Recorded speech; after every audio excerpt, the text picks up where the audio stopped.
Hello बच्चों, online class में आपका स्वागत है। आज हम पढ़ेंगे साइंस में लेसन नंबर 9, क्लास है 7 और पार्ट का नाम है जंतुओं एवं पौधों में परिवहन। जैसे कि पार्ट का नाम ही है जंतुओं और पौधों में परिवहन। परिवहन का अर्थ है कि एक स्थान से दूसरे स्थान तक आवागमन, आना जाना। तो इसमें जो है आज हम अपने शरीर में किस तरीके से ये क्रिया होती है परिवहन की, उसको पढ़ेंगे और पौधों में भी परिवहन की क्रिया। तो शरीर के हम सबसे पहले हम ये जो है शरीर के अंदर जो हृदय होता है उसके अंदर ये क्रिया संचालित होती है। तो जैसे हृदय प्लस रुधिर और रक्त वाहिनियां मिलकर मनुष्य में रक्त परिसरण तंत्र का निर्माण करती हैं। तो ये हमारा हृदय है। इसमें जो है हमने ये मनुष्य का एक हृदय लिया हुआ है। इसमें क्या है कि 2 निलय होते हैं और 2 ही आलिंद होते हैं, दायां आलिंद और दायां निलय, बायां आलिंद और बायां निलय। तो इसमें क्या होता है कि दायां आलिंद व दायां निलय में कार्बन डाइऑक्साइड युक्त रक्त बहता है, जबकि बायां आलिंद और बाएं निलय में ऑक्सीजन युक्त रक्त बहता है। और दोनों आलिंदों में व निलों में लयबद्ध तरीके से सिकुड़ने व फैलते हैं। ये जब इन पर रक्त बहता है तो ये लयबद्ध तरीके से सिकुड़ते व फैलते हैं। इसके कारण इनमें धक धक की आवाज होती है और एक स्पंदन इसको या धड़कन कहते हैं। तो मनुष्य का हृदय 1 मिनट में 72 बार धड़कता है।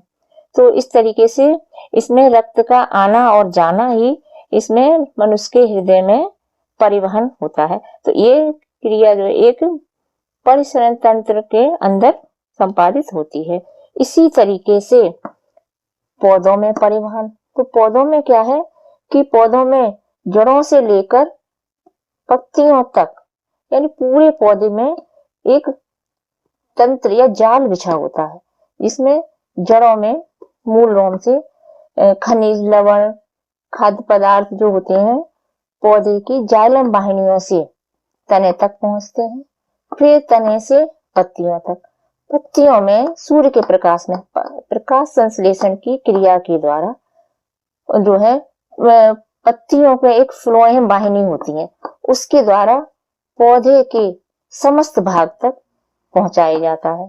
तो इस तरीके से पौधों में मूल रोम से लेकर पौधे के समस्त भागों तक जो है परिवहन एक क्रिया होती है। इस तरीके से मनुष्य में, हृदय में और पौधों के संपूर्ण पौधे में जो है ये परिवहन क्रिया होती है। तो इसको हम जो है कॉपी पर भी समझते हैं। आइए आगे हम देखते हैं। इसमें तंत्र, हृदय, रुधिर वाहिनियां, रुधिर रक्त मिलाकर के जो है परिसरण तंत्र का निर्माण होता है। अब हम लेते हैं इसमें पहला हृदय। हृदय कैसा क्या होता है? तो मनुष्य का हृदय गुलाबी रंग की त्रिकोणाकार पेशीय रचना है। यह बच्च गुहा में बाईं ओर स्थित होता है। हृदय में 4 कक्ष पाए जाते हैं। 2 कक्ष ऊपरी भाग में आलिंद और 2 कक्ष निचले भाग में निलय कहते हैं। दायां आलिंद व दायां निलय में कार्बन डाइऑक्साइड युक्त रक्त बहता है तथा बाएं आलिंद व बाएं निलय में ऑक्सीजन युक्त रक्त बहता है। दोनों आलिंद व दोनों निलय लयबद्ध तरीके से सिकुड़ते व फैलते हैं। इसके कारण धक धक की आवाज सुनाई देती है, जिसे हृदय स्पंदन या धड़कन कहते हैं। हृदय धड़कन 1 मिनट में 72 बार होती है। हृदय की धड़कन को मापने के लिए हम आला या स्टेथोस्कोप होता है। आगे है हमारी रुधिर वाहिनियां। तो हृदय से शरीर के विभिन्न भागों को रक्त ले जाने तथा हृदय में वापस लाने के लिए वाहिनियां पाई जाती हैं। ये रुधिर वाहिनियां 3 होती हैं, धमनियां, शिराएं और केशिकाएं। तो धमनियां क्या है कि धमनियां ये गहरे लाल रंग की दिखाई देती हैं जो ऑक्सीजन युक्त रक्त को हृदय से शरीर के विभिन्न अंगों को में ले जाती हैं।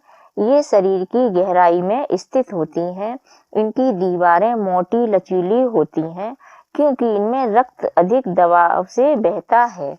अब ये सिराएं लेते हैं हम, तो सिराएं ये हरे नीले रंग की दिखाई देती हैं।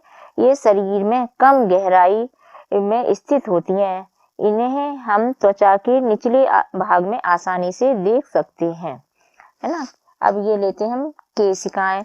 तो केशिकाएं क्या है कि ये शरीर के विभिन्न अंगों तक रक्त पहुंचाने तथा वापस लाने के लिए क्रम से धमनियां तथा सिराएं ऊतकों में जाकर अत्यंत महीन शाखाओं में विभाजित हो जाती हैं, जिन्हें केशिकाएं कहते हैं।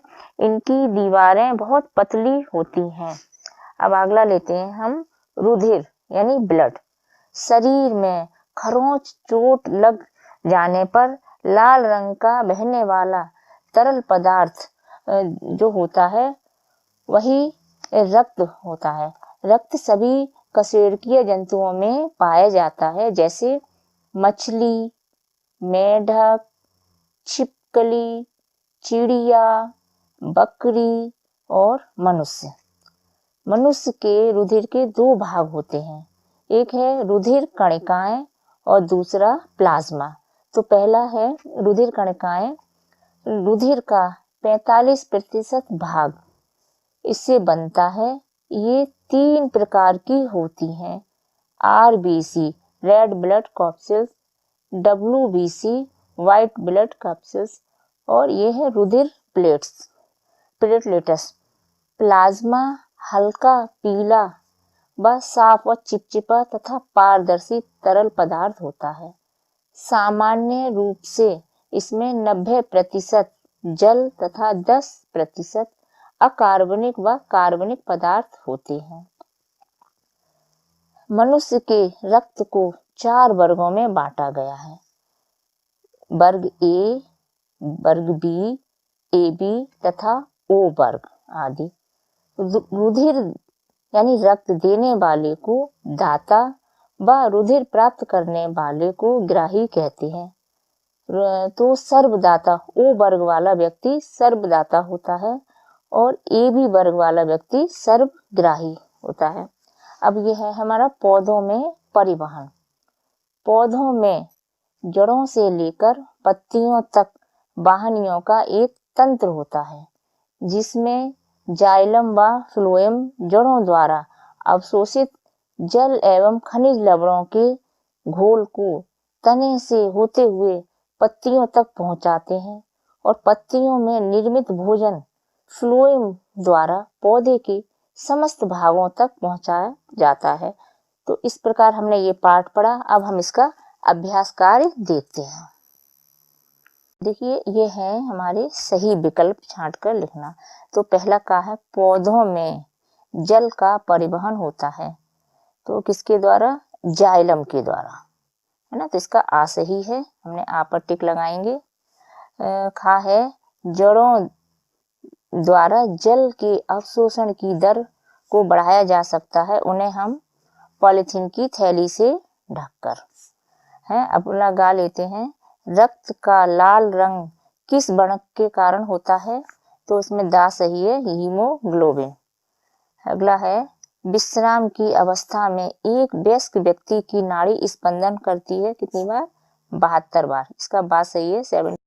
दूसरा क्वेश्चन है रिक्त स्थानों की पूर्ति कीजिए। का वे रक्त वाहिनियां जो हृदय से ऑक्सीजन युक्त रक्त को शरीर के सभी भागों में ले जाती हैं, खाली स्थान में लिखिए फुफ्फुस धमनी कहलाती हैं। खा है वे रक्त वाहिनियां जो कार्बन डाइऑक्साइड युक्त रक्त को शरीर के सभी भागों से वापस हृदय में ले जाती हैं, खाली स्थान में फुफ्फुस सिराएं कहलाती हैं। गा है हृदय का लयबद्ध शिथिलन और संकुचन, खाली स्थान में धड़कन कहलाता है। घा है पौधों में भोजन के संवहन के लिए फ्लोएम, खाली स्थान में फ्लोएम नामक ऊतक होते हैं। शुरू पौधों में भोजन के संवहन के लिए फ्लोएम नामक ऊतक होता है, यानी खाली स्थान में फ्लोएम। अड़ा है रुधिर प्लेटेस रुधिर को थक्का जमाने में सहायता करती हैं, तो इस खाली स्थान में रुधिर प्लेटलेट्स लिखना है। अब ये आगे तीसरा क्वेश्चन है सही मिलान कीजिए। पहला का है जाइलम, जाइलम को सा से मिलाइए जल का परिवहन। दूसरा खा है फ्लोएम, फ्लोएम को मिलाइए भोजन का परिवहन। गा है रंध्र, रंध्र जो है या से मिलाइए बाष्पोत्सर्जन। घा है स्टेथोस्कोप, ये है हृदय की स्पंदन। अब अड़ा है श्वेत रुधिर कणिकाएं, इसको मिलाइए बा से रोगाणुओं का भक्षण।